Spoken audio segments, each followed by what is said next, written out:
All right, music fans, welcome back. Harmless Dave here, talking real music in real time for real people just like you and just like me. Oftentimes, I talk about Don Felder on this channel, and I typically defend him from the corporatocracy known as the Eagles.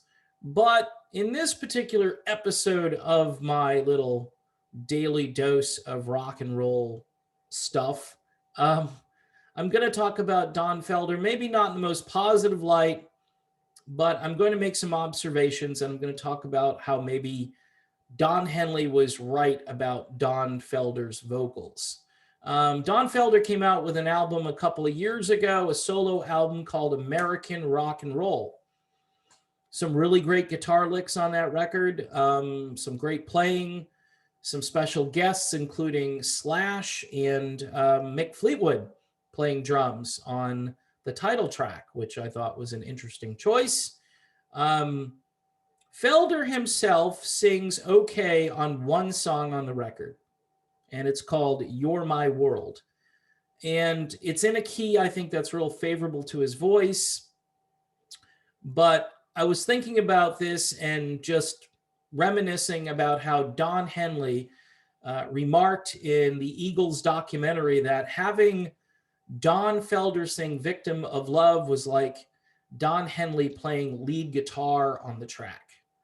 And I thought that was a bit of an extreme and tortured analogy, but in hindsight, maybe Don Henley was right. You know, I don't like to admit Don Henley is right about certain things, but Don Henley, from a sort of just raw musical perspective, is a pretty smart dude and vocally a real top-notch vocalist. He's never really ranked in the best vocalists of all time or anything like that, but his voice is consistent. You know what you're getting when you hear Don Henley. I mean, he can hit the high notes. It's a little bit of a soulful, raspy Texan kind of thing that he's got going there, and it's worked really well for him and obviously for the Eagles over the years. And, you know, if you know this story, Victim of Love was a song that Don Felder was promised, supposedly. They said he could sing this track. He tried to sing it. Apparently, he had too much wine, and he wasn't able to get the proper take on the track. Felder did sing a tune with the Eagles called Visions from the prior album, One of These Nights, and it's a pretty good song, and he does a pretty good job singing. I think if you're really going to rank Don Felder's best moment as a vocalist, it's going to be on Heavy Metal, Taking a Ride, the title or one of the title tracks from the crazy and psychedelic and weird heavy metal movie soundtrack. Felder does sound good on that song. He's got help.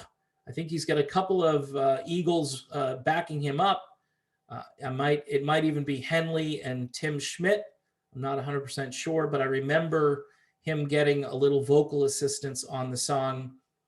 Song really didn't sound like an Eagles song, but it could have been, especially in the mid 80s or the early 80s. It certainly could have been an extension of what the Eagles were doing, but a great song and really his high point. But listening to these solo tunes, I got to thinking, you know, Felder, I think, would be better served being like an Yngwie Malmsteen.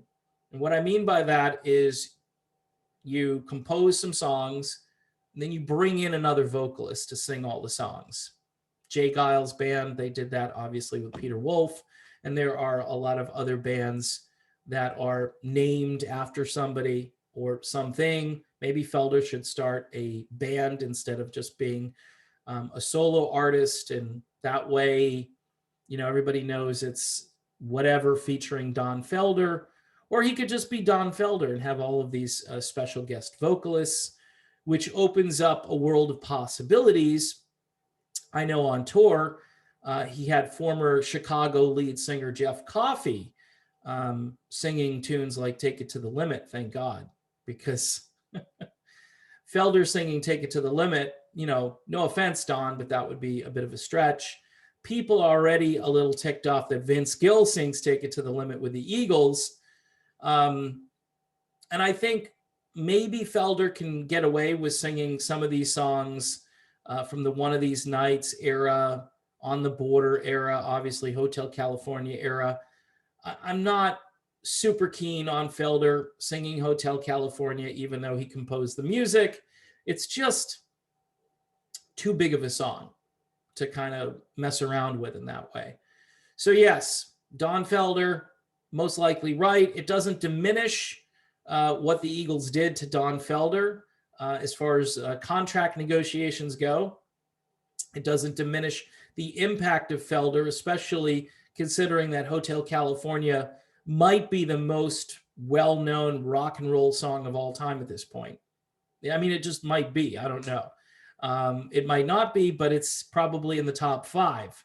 And for that, Felder should be grandfathered in to any of the proceeds that come in from the Eagles franchise. That's the way I look at it. But obviously, things were settled out of court from what I remember. And Felder probably got a nice payoff, but it wasn't in perpetuity.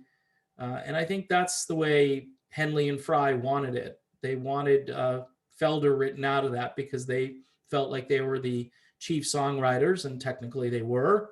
And I get it.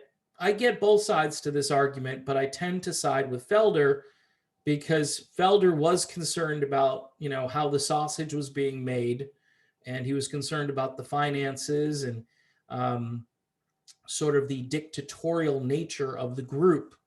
So I give Felder a lot of credit for kind of, trying to look under the hood of the car and see what's going on. But the other guys obviously didn't want that. So again, check out American Rock and Roll. It's still a pretty good album. And there are a few moments where you say, okay, he's pulling this off.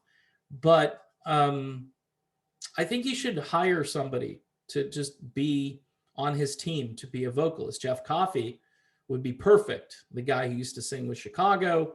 He's got a great voice. He can sing lots of high notes. He can pretty much do anything. If you listen to his stint with Chicago on that live record they put out, I know it was recorded at Soundstage, I think.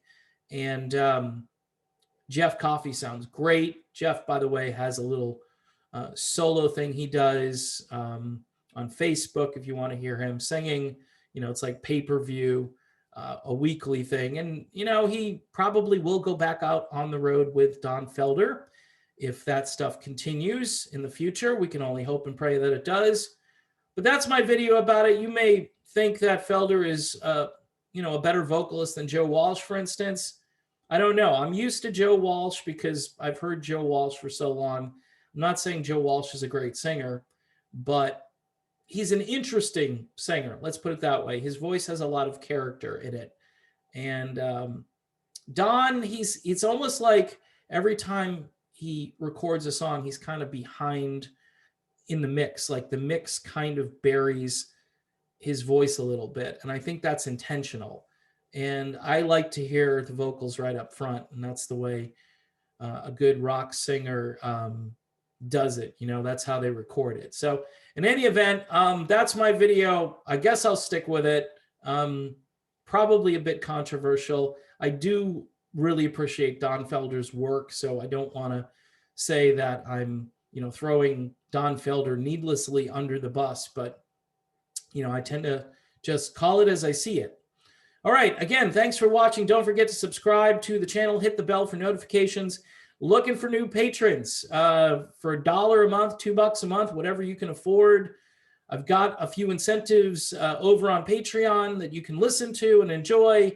And it's just stuff I put together in my own little musical world of the past, hoping that music would someday return to its glory, but it doesn't appear it's going to happen anytime soon.